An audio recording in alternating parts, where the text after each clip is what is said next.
اس میں اصل میں جو میرا موقف ہے وہ میں آپ کو بتا دوں، وہ ابھی آپ تک نہیں پہنچا ہوگا۔ تازہ ندائے خلافت میں ہم نے شکوار اس کو درج کر دیا ہے۔ ہمارے نزدیک ہائی اسکول لیول پر قرآن مجید کا ترجمہ پڑھانا بجائے مفید کے مضر ہو جائے گا۔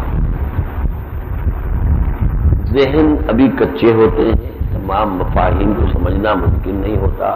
بحثیں اس میں وہ بھی آ جائیں گی کہ جو حیض کی ہیں اور نفاس کی ہیں اور نمبروں طلاق کی ہیں اور اس کی ہیں اور اس کی ہیں، تو عقل مندی نہیں ہے، یہ انہوں نے جذبات میں کہہ دیا ہے۔ ان چیزوں کے اوپر ان لوگوں نے سوچا ہی نہیں ہے بالکل۔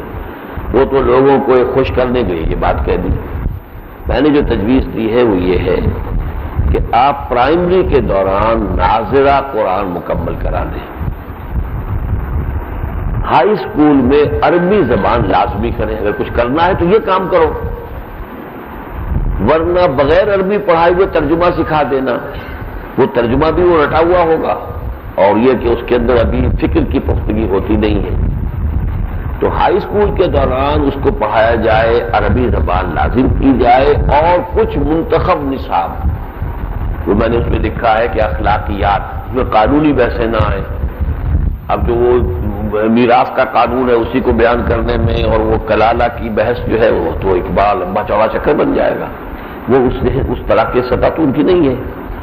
تو کچھ اخلاقی ایمانیات، اخلاقیات اور کچھ جذبہ دعوت و جہاد پیدا کرنے والے مقامات کو منتخب کر کے اس کا ترجمہ پڑھایا جائے۔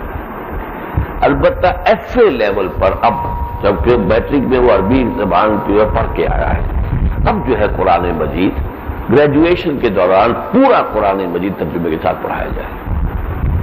ایم اے کے ساتھ پھر جو سبجیکٹ جس میں ایم اے کر رہا ہے، جو میجر سبجیکٹ ہے، اس سے متعلق قرآن مجید کے جو حصے ہیں ان کی تفسیر بھی پڑھائی جائے۔ یہ 5 حصوں میں میں نے پورا لکھ کے رکھ دیا ہے، اور یہ شاید ہو گیا ہے۔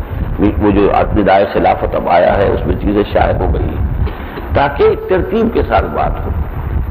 اگر آپ بغیر عربی پڑھائے ہوئے ان کو ترجمہ اور میٹرک کے لیول پر پورا ترجمہ شروع کر دیا اگر، تو وہ تو ان کی جو ہے استعداد سے بہت ایک بالا تر بات ہو جائے گی اور کاؤنٹر پروڈکٹیو ہو جائے گی۔ یہ میں نے لکھا ہے، اور جہاں موقع ہوگا میں ضرور اس میں اپنی خدمات بھی پیش کروں گا، اس میں کوئی میرے لیے رکاوٹ نہیں، مجھے تو پسند ہے۔